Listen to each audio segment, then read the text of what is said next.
Naturellement, la décision qui vient d'être rendue publique par le Conseil constitutionnel, nous la rejetons totalement.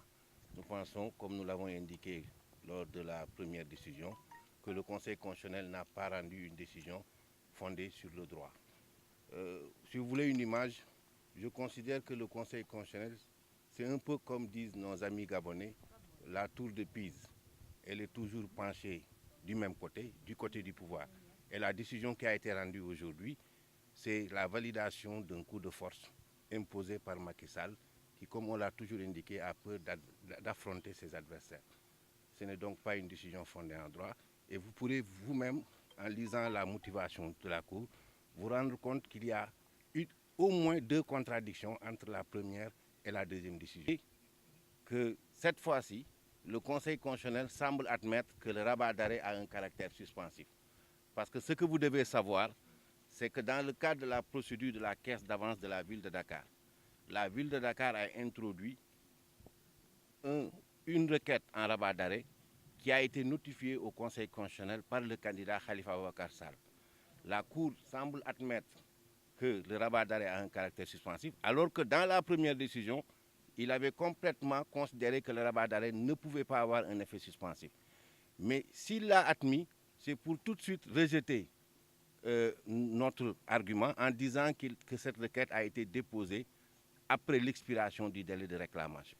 Écoutez, nous avons utilisé et épuisé toutes les voies de droit, sans trop y croire. Parce que comme nous le savons tous, la justice de ce pays s'est totalement affaissée sous les coups de boutoir du régime de Macky Sall.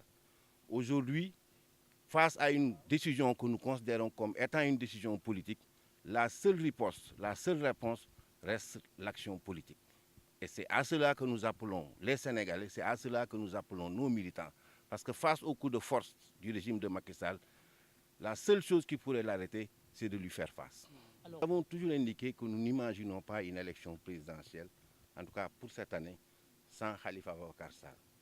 Donc, vous pouvez considérer que pour nous, il n'est pas question de participer à une élection, parce que nous considérons qu'il n'y a pas une élection.